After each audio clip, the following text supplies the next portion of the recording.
So Tai Chi has two main focuses with its training to improve health and function of the body. So the last post I did was on the functioning. So the two things are increase the functioning of the body, and second is to increase or produce abilities in the body. And these abilities are all natural things that we all have. And it's in the beginning, it's just to do with movement. After a while, it's an energetic abilities as well. So abilities. So this is really noticeable when, as a teacher, first teaching people who don't know Tai Chi. So they're not familiar with it. So they're not going to move in a Tai Chi way. Even if they practice dance, dancers often have a very light center of gravity, especially ballet. So Tai Chi is actually the center of gravity sunk. There's a similar kind of flow to ballet, but there's a different way the spine's used, different way the chest is used, different way the hips are used. There's this sinking, the feet are generally flat, that kind of thing. So the abilities. So one is that you can bend. So we call it kwa squats. So you can sit in the kwa. You know what that means. So your body's able to bend from here, it's hinging. So it's like in Western exercise to do a deadlift and squats, we bend from here. But it's a little bit different too because the mechanics of the lower back moves differently. So when we're bending, the whole body connects into one unit here, really affecting the conception vessel here. So the chi going down, it makes the body calm. The Du channel energy rising up makes you alert. So it helps this cycle of energy going here. There's a certain way we move. The feet stay relaxed, we bend at the knees. As the hip goes back, the knees go forward. Creates a really good squatting pattern here. Have flexibility, have dorsiflexion in the ankles. So that's an ability. A lot of people are very stuck, have very limited range of motion in the ankles, just from sitting in chairs mainly. That when you're on one leg, your spine can stay straight. You see beginners, it's like this, can't keep it straight, or they lift the leg, the hip wants to rise up too, so the body has to go that way. So the pelvis, if the pelvis was a flat platform, the spine can stay straight.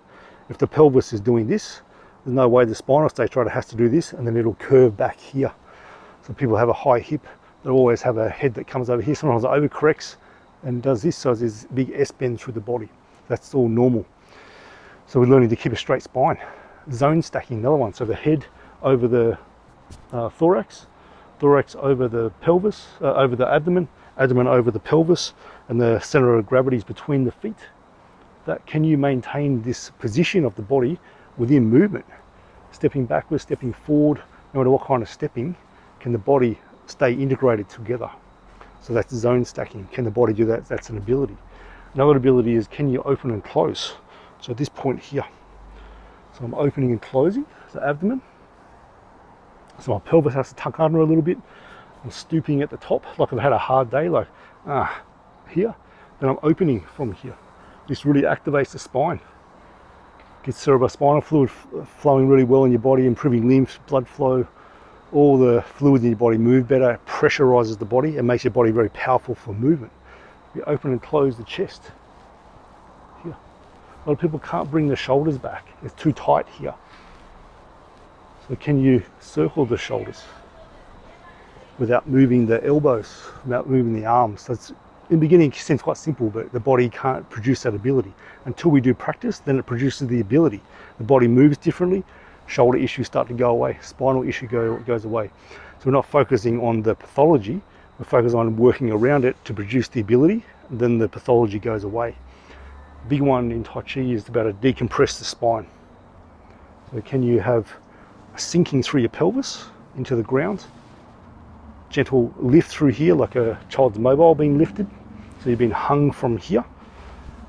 From this point, the top of the head's relaxed, the spine's loose. I don't have excessive strength in my spine. I'm not tense in my spine. It's freely movable. It means I can decompress each vertebra. The reason people go to chiropractor a lot is to release compression in the vertebra.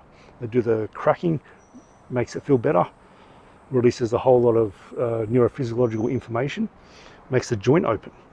So we want to open up all these spaces, increase fluid flow, hydration of the discs as well. So once we get that happening, can we wave the spine?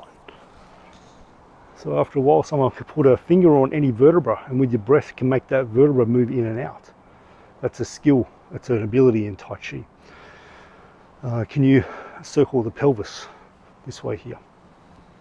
So this is lumbo-pelvic control. A lot of people can't do this. Their body tries all sorts of things to do it, but they can't do it.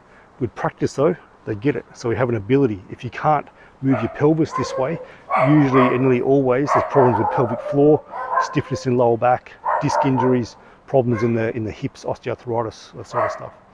If you can't align your knees properly when you squat, or when I do any of my Tai Chi movements here, my knee is staying stacked in line with my big toe.